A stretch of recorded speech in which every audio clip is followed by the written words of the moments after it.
Alright, Shalom, Shalom. Call Halayim Yahweh, Bahashim Yahushai, Bahashim Rakakadash, or Barakatham. It's a little brother Shemashawan Kashab coming at you from Ocean Hill, Brownsville. Alright, hopefully I'll be able to start up a camp in maybe a year or two, a couple years, depending through the Spirit how long it takes me to finish reading the scriptures and getting a really solid base of understanding. Alright, but today's video, as I kind of rested, I started to lean more on the Most High. I'm feeling a lot better than my other video when I fucking only had 2 or 3 hours of sleep before being woken up by my mother to fucking help with something. So yeah, I've been going through it, man. But you know what? This word is a tower to run to, man. And actually, since I done one and brought it up, I might as well go get that, man. I might as well. Alright, get that repetition, man. Get that experience. So one of these days, man, I'll be on them highways and byways, just hitting them with scriptures, bang, bang, bang, bang, bang. You know what I'm saying? This is 2 Samuel chapter 22. And David spoke unto Yahweh the words of this song in the day that Yahweh delivered him out of the hands of all his enemies and out of the hand of Saul. And he said, Yahweh is my rock and my fortress and my deliverer. The power of my rock, in him I will trust. Will I trust? He is my shield and the horn of my salvation, my high tower and my refuge, my Savior. Thou savest me from violence. I will call on Yahweh, who is worthy to be praised. So shall I be saved from my enemies. When the ways of death compass me, the floods of ungodly men made me afraid. The souls of hell compassed me about. Hell is merely a filling on earth. The snares of death prevented me, attacked him. In my distress I called upon Yahweh and cried to my power. And he did hear my voice out of his temple. My cry then entered into his ears. Then the earth shook and trembled. The foundations of heaven were moved and shook because he was wroth. And then went up a smoke out of his nostrils and fire out of his mouth. Devoured coals kindled by it. He bowed the heavens also and came down. Darkness was under his feet. Which is really talking about those chariots. But this is really prophecy. Because let's go into the 21st chapter. There was a famine. Yep, this is so the brother Goliath.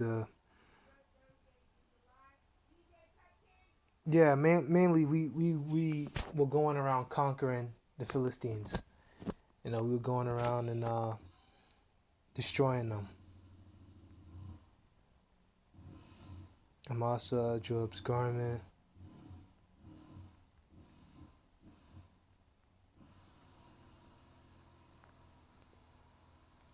Yeah, pretty much our kingdom was set up. Absalom was killed, and then the rest of our enemies came to fight us, and then we took them out. I mean, that's mainly what I want to go into. How is that pillar and that tower, that strong tower. But back to the topic. This California genocide. This is according to Wikipedia. Consists of actions taken by the U.S. government, United States government, agents, and private citizens in the 19th century following the American conquest of California from Mexico that resulted in the dramatic decrease of the indigenous population of California between 1849 and 1870. It is conservatively estimated that the American colonists murdered some 9,500 California natives, and acts of enslavement, kidnapping, rape, child separation, and displacement were widespread, courage carried out by and tolerated by state authorities and militia. Now, what they didn't say was child rape. All right, and as I said before, one of my old channels, because if you guys don't know, I was the guy, Deaf to Amalek. I owned that channel, which that got shut down. I also own the other channel, Lone Samurai Kashab. That channel got shut down. And then I also owned Witch Hunters New York City, which that also got shut down. So I believe it's in one of those 3 channels where I kind of went into how what was I saying? Yeah, I went into one of those books. I think it was Witch Hunters in New York City. I went into how like I own a book by Alfred Hitchcock about Alfred Hitchcock because I want to be a comic book artist. You know what I'm saying? Just a little side hustle, side gig, and I've been drawing ever since I was 10 years old. You feel me? So um, what I said was that I got the book. The book is helping me with like ideas and whatever. And also with like shot composition to make comics and whatever, how to do shots. Um, and pretty much in the book, one of the Alfred Hitchcock's movies, a lot of his movies actually, have Edomite men with little Native American girls, like 10 years old, and that was perfectly fine back then. No one was against it, except the guy's wife, but that was common. All right, and of course, these Edomites aren't going to mention that, but there was definitely all sorts of child prostitution and child raping down here, man. All right, and not when they had their period either. It was before then. Okay, like 8 and 7. Okay, these niggas get down like that, man. The 1925 book Handbook of the Indians of California estimated that the indigenous population of California decreased from perhaps as many as 150,000 in 1848 to 30,000 in 1870 and fell further to 16,000 in 1900. Okay? Now it was more than that. They ain't gonna tell you how much more it was. It's probably more. It's probably double that number. It's probably 300,000. Alright? The decline was caused by disease, starvation, and massacres. But see how they have massacres at the end? They should just put massacres, then disease and starvation. Because, the massacres was the real reason why they were getting killed off. California Native Americans, particularly during the gold rush, were targeted in killings. 24,000 to 27,000 Native Americans were also taken as forced labor by settlers. Now, this country, they always talk about the gold rush as a very profitable thing, as a really great thing. I remember learning about that in history, how that was a great time in America, but they never went into this in school. And the main reason why I want to go into this is because talking about the Native Americans, most of the time, and I'm not knocking brothers, but most of the time when we talk about genocides, we used to talk about genocides that happened to so-called Negroes, but we can't forget about our Native American brothers, man. They gone through it too, which our brothers here at Great Millstone, they know that. They know that. And if I didn't say it already, double honors to the elders and apostles of Great Millstone that continue to teach me his truth and who rule well. But getting back into it, man, even hearing it from people in the world, they'll say, "Oh, the Latin American ain't my brother. The Latin American the Native American ain't my friend. The Latinos and Hispanics are not my friend." All right, which that's completely off because that's your brother, man. All right, now they may look a little bit lighter than you, but you go back to that guy's heritage, I guarantee you that he got a brown skin, dark skin brother in his shit in his line, even though he won't admit it. So since the 2000s, several American academics and activist organizations, both Native American and European American, have characterized the period immediately following the U.S. conquest of California as one in which the state and federal government waged genocide against the Native Americans in the territory. In 2019, California's Governor Gavin Newsom apologized for the genocide and called for a research group to be informed to better understand the topic and inform future generations. Which that's all these devils are doing. They're just gonna say, "Oh yeah, we're sorry," but they're lying. They're a bunch of fucking liars, man. You're a fucking liar, man. Going back to that brother at GMS San Francisco, and he's still there too. So, the Northern Kingdom brother, you're a fucking liar. If you know, you know. If you know, you know. All right. But actually, I'm gonna go read this as well. It's a long read, but hey, you know, we might as well go into it.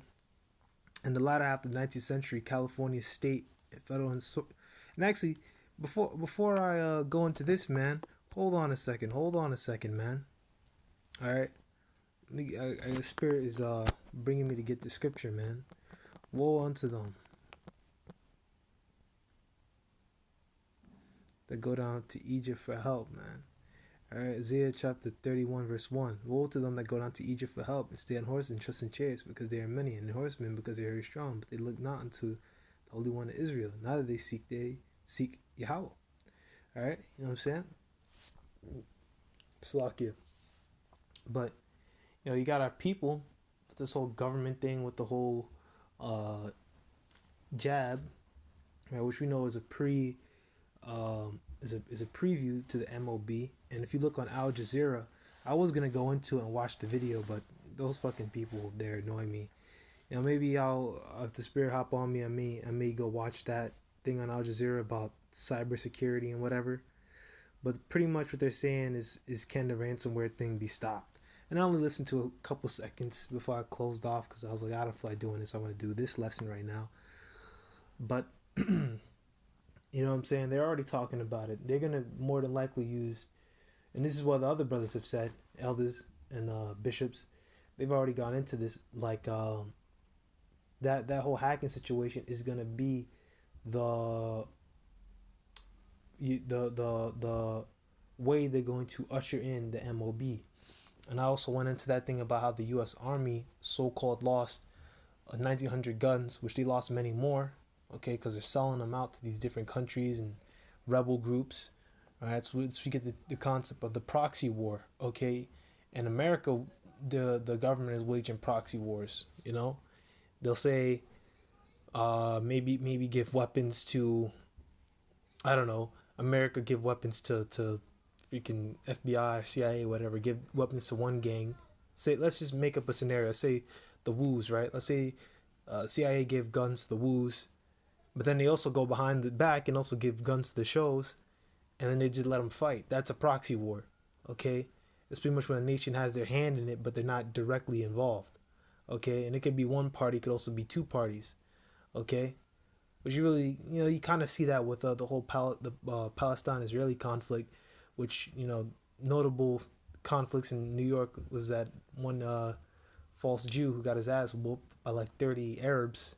I wish that some of them could be Jakes, who knows, right? But, 30 Arabs would kick that guy's ass in Times Square, which, they have a right to be mad, because those damn fucking false Jews run the fucking banks and bankrupting people, okay? They run the Federal Reserve, or they push their weight wherever they go. Fucking rude and disrespectful. They think that their shit don't stink. Alright, fuck those niggas, man. Death to them, man. Death to Amalek. Pieces of shit, man. But getting back into the lesson, man. But this is a state-ran genocide. So if you people out there thinking about taking a jab, man, you are so fucked. You might as well just, you better off just killing yourself. I'm gonna keep it a buck, because you're gonna be nuked. So you might as well just put a gun to your head and just pull the trigger. Now, that's just me telling you the facts. You might as well, because you're so screwed, okay? Taking whatever this government tells you to take, eating their goddamn food, man. For you brothers out there in the truth, man, looking for health advice, man, look up GMS Wisdom Health and Herbs. I think that's a brother's channel. And look up Spirit Wind Judah, and look at his old content. And he just got a whole list of things about herbs, man. And GMS Health Basics. That's all health, herbs, and wisdom, bro. Alright? Can't go without it. In the later half of the 19th century, California state and federal authorities incited, aided, and financed miners, settlers, ranchers, and people's militias to enslave, kidnap, murder, and exterminate a major proportion of displaced Native Americans. The latter, sometimes contemptuously referred to as diggers, for their practice of digging up roots to eat. Many of the same policies of violence were used here against the indigenous populations as the United States had done throughout its territory. Still got a different comparative study of other minorities, Indian historian.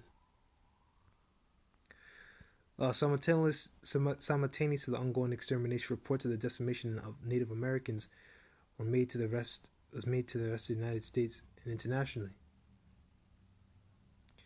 The California Act for the Government and Protection of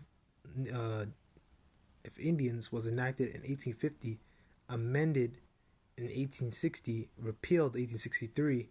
This law provided for apprenticing or indenturing Indian children to whites and also punish vagrant Indians by hiring them out to the highest bidder and the public auction if the Indian could not provide sufficient bond or bail. That is so fucked up. Okay? This legalized a form of slavery in California. White settlers took 24,000 to 27,000 California Native Americans as forced laborers, including 4,000 to 7,000 children. Okay, and you already know what they were doing with those children. They were doing that whole adrenochrome, which I hope that's not a word that's gonna get this video taken down. That whole thing, they were doing it back then too. They've been doing that shit for years, man. You know, they've been doing that shit for years.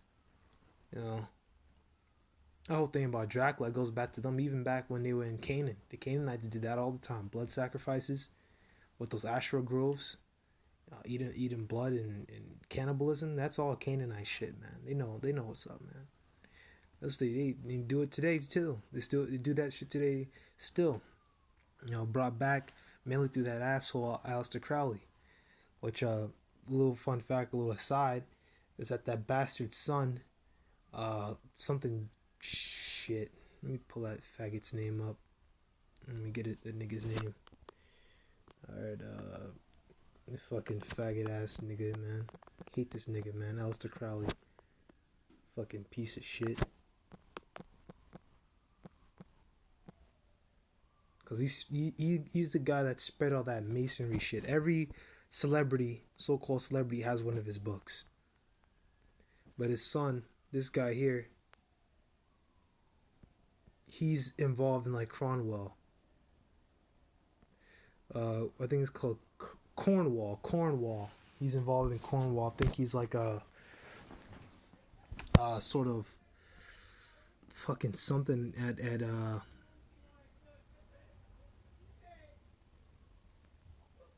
let me see, because he's involved in the Cornwall thing. I remember I read it somewhere. He's involved in Cornwall in some fashion, you know. Yeah. So Cornwall, legendary cultist Aleister Crowley's son from Cornwall, who tried to take over the government. Fuck off. Okay. Aleister Crowley is one of the 20th century's most infamous blah blah blah. Introduced to a 1934. Crowley, then age 50, was introduced to a 19-year-old from Newlyn named Patrick Doherty. 3 years later, she gave birth to the boy Crowley considered his son and heir. Randall Gare Doherty was nicknamed Alistair Ataturk. Alright, well, there you go. So, do you think it's any coincidence they went down to Cornwall? Hell no. In the spirit, I could tell that this nigga here was involved somewhere in it. Ataturk was based in West Cornwall for many years, lived a life that was both colorful and tragic, blighted by schizophrenia and the pressure of being Aleister Crowley's son, also known as Alistair McAlpin and Count Charles. Whatever, I don't give a shit. Alright, and where what was he? He was best known for considering himself the educator at the Supreme Council of Great Britain. What is that word educator mean? Slack if I'm getting a little off topic.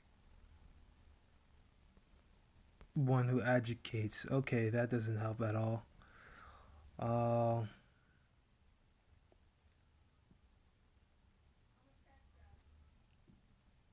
So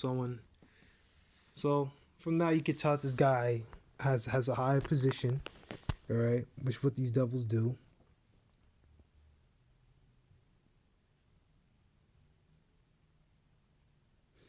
According to the Cornish writer Des Hannigan, who knew Alistair Ataturk, the Supreme Council's acting private secretary Peter Bishop believed that everyone should sit at the bottom of a Cornish mine shaft and be transformed to super beings when the shaft of sunlight struck. Okay. Riding on the Art Cornwall website, Mr. Hannigan said, I was walking down Medron Hill one day when Alistair stopped in a fairly marked car. I was delighted to see him, although he had become very pompous and even more otherworldly. He gave me a lift onto town, and right there, and then he offered me the job of fisheries ministry in his government. it would be ideal, Hannigan, he said, not just because of your fishing background, but because you have the right parents, blonde hair, blue eyes.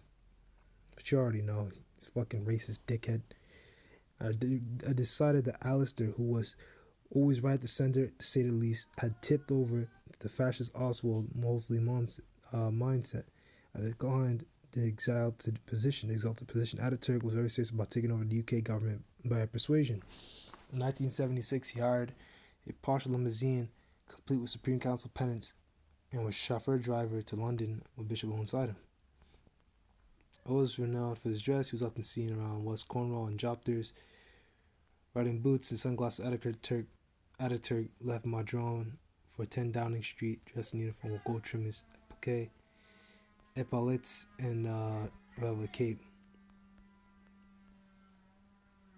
So pretty much just talking about how he's, oh shit, he died.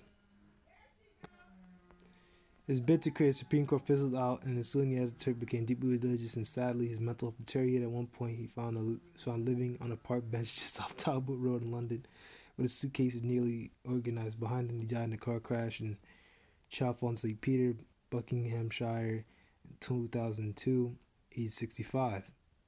Almost 1 year to 66. Many people in Kosovo still remember the tall, formidable man as outlined in this. So, well,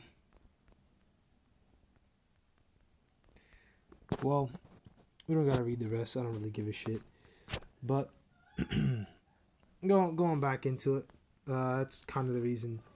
I don't think it's any coincidence that they went to Cornwall. All right. Now maybe this guy has kids. All right.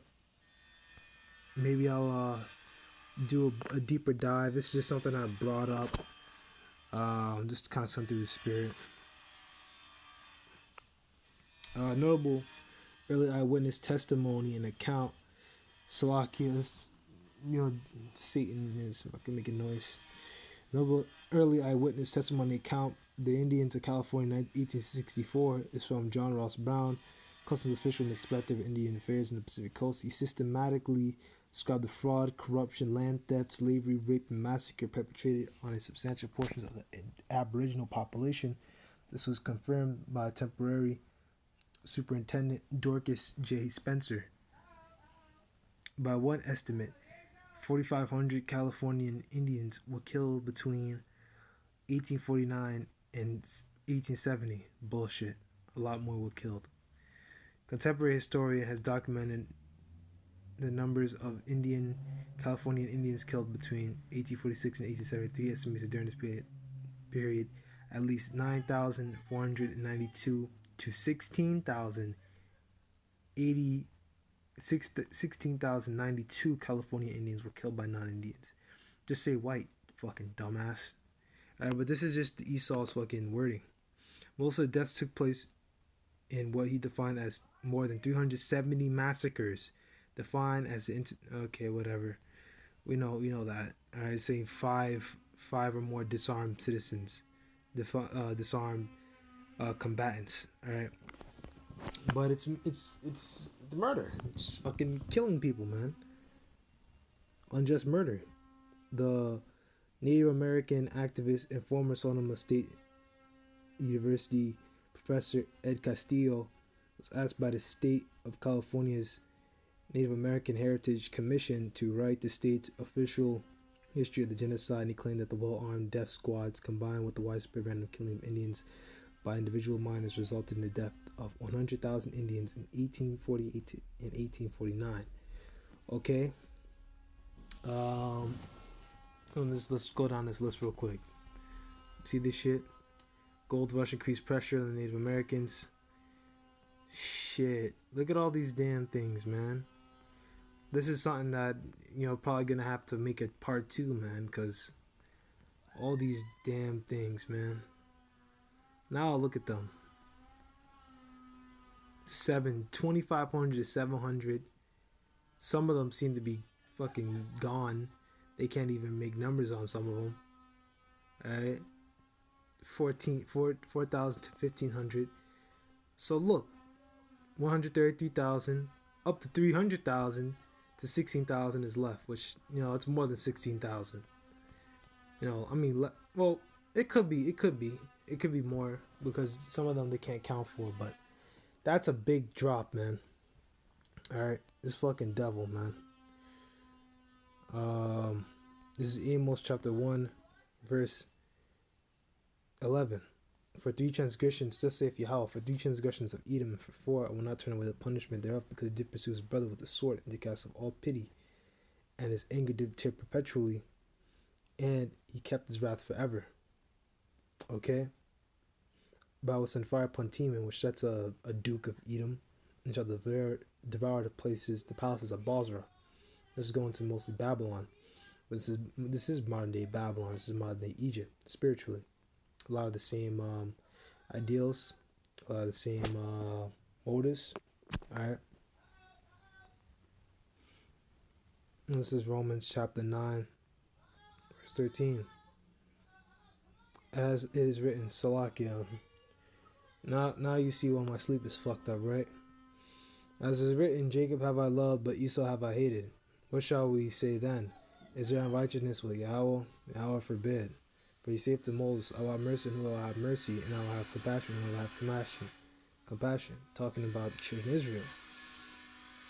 So then there's not of him that willeth, nor of him that runneth, but of Yahweh that showeth mercy. But once again, man, is there unrighteousness with Yahweh? You know, Yahweh forbid. Because think about it, if the Lord just say, according to these heathens, right, that we just need to forgive, you know how fucked up that is? Like, that means these people, right, our no to the kingdom brothers, they just gotta live with this shit. And they're not gonna have any recompense forever. You know how fucked that is? You know how fucked up that sounds? They're never gonna get revenge. No, they are gonna get revenge according to scriptures. Alright, let's go pick that up, man. Then I'm gonna close off because I think I kinda made this a bit too long, man. And this is Numbers chapter 24, verse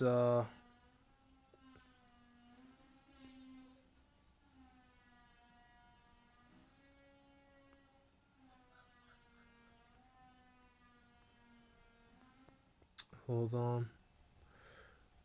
This is 24 verse 17. I shall see him, but not now. I shall behold him, but not nigh. There shall come a star out of Jacob, and his scepter shall rise out of Israel, and shall smite the corners of Moab, and destroy the children of Sheph. Okay, let's go into those other nations. That star out of Jacob is Yahweh Shai, and he is also that scepter, because he's going to rule. Because you got King David, who talked about how Yahweh Shai was going to make the other nations his footstool. The Lord said unto my Lord, sit thou on my right hand until I make thy enemies thy footstool. Once again. And Yahweh shall send the rod of thy strength out of Zion, and thou shalt rule in the midst of the enemies. Thy people shall be willing in the day of thy power, in the beauties of holiness. From the womb of the morning thou hast to do of thy youth. Alright. But you know, that's all going back into what I was going into, man. You know, there's going to be possession, that the world is going to be given as a possession to Yahweh Shai. You know? And mainly going into that, look at Stephen, the death of Stephen. Stephen had a vision, and he saw Yahweh Shai sitting at the right hand. So that's all we know. That's what that's talking about.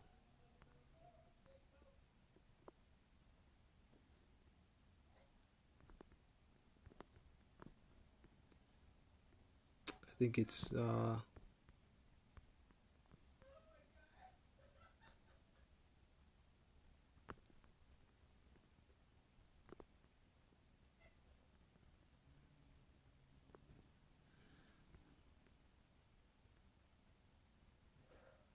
okay. Then it has to be at 7.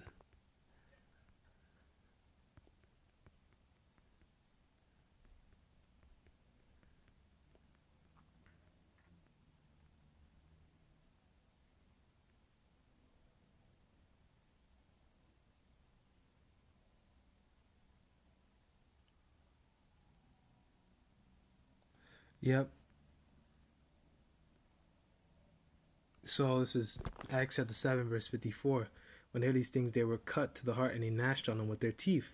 So they were biting them, cutting them. But he, being full of the Holy Spirit, let's go into that word now, so I prove that they were biting them, man. That's fucking brutal. To bite, to chew, grind, gnash with the teeth. They were biting him, man. That's fucked up. All right, we're gonna go through things like that, man. I mean, if brothers haven't already, you know. But he, being full of the Holy Ghost, Holy Spirit, looked up steadfastly unto heaven and saw the glory of Yahweh, and Yahushua sitting on the right hand of Yahweh, and said, Behold, I see the heavens open, and the Son of Man sit on the right hand of Yahweh. And after that, they kill him, pretty much. But that's just pretty much it. He's gonna sit at the right hand of the power, and he's also going to make these other nations his footstool. Okay. Edom shall be a possession. Seir also shall be a possession for his enemies. In Yasharallah, Israel shall do valiantly. Out of Jacob shall come he that shall have dominion, shall destroy him that remaineth of the city. And we looked on Amalek and took up a sparrow. He said Amalek was the first of the nations, but his latter end shall be that he perish forever. Now, through the Spirit, we know that Amalek is the first of the nations now. Even the false Jews, these Hasidic, fucking bullshit Jews, they have a patriarch and they go back to this guy Amalek. All right, and they admit it. Okay, and Amalek is the first of the nations because even, Jacob Rothschild is a Jew.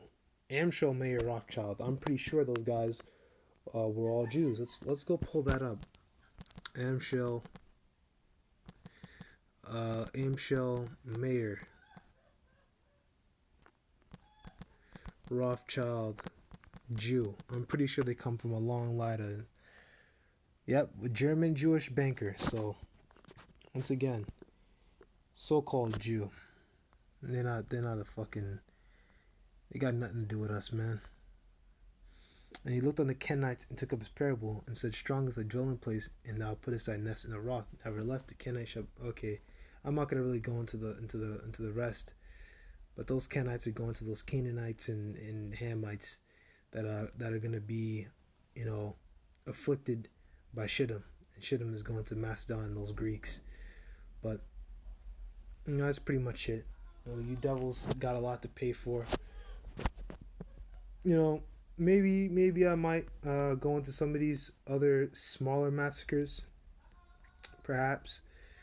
But yeah, more than likely not, because I think all these massacres are under this one big massacre. You got a series of wars in here. Maybe I'll, if I remember, I may go into one of these ones later on. Maybe one that had a large kill count, or one of these wars or something. But you know what? These devils have to pay, and they're gonna pay. They're gonna pay hard. All right, and that's all I got. Little brother, Shema Shawan, Kashab. Feeling a lot better, man. Got a little bit of rest and everything, and just kind of working through this, man. I feel a lot better, man. Maybe I'll invest in some herbs or something. Maybe help me my energy levels and my emotions and shit. And so I feel right. You know what I'm saying? Of course, alongside prayer and fasting. But that's all I got for today's video. I want to say Kohol Yahweh by Shem Yahweh Shai, by Shem Kadash, the water Yahweh by Shem Yahweh Shai. For giving me this truth, knowledge, and understanding. I beg thee, please allow me to continue to make these videos, allow me to grow in the faith. And same thing to you brothers out there. May Yahweh by Shem Yahweh Shai be with you, especially you brothers who are my age, 16, 17, 18, 19, 20, who are kind of starting to get into this thing, and you need to learn quickly. You need to be average, avaricious. Okay, hold on. Let me see if I can get this shit. It's like I think I may be using the word wrong. Yeah, avarice for this truth, man. Extreme greed for this truth, man. You gotta be crazy, man. Just going dumb, bro. Because we in those final days, man. So, if you know about the mark of the beast, it's gonna help you a whole lot. But you gotta get this other information. You got a lot of catching up to do. 10, 20 years worth of content we missed out on, man. All right, that's all I got. Shalom.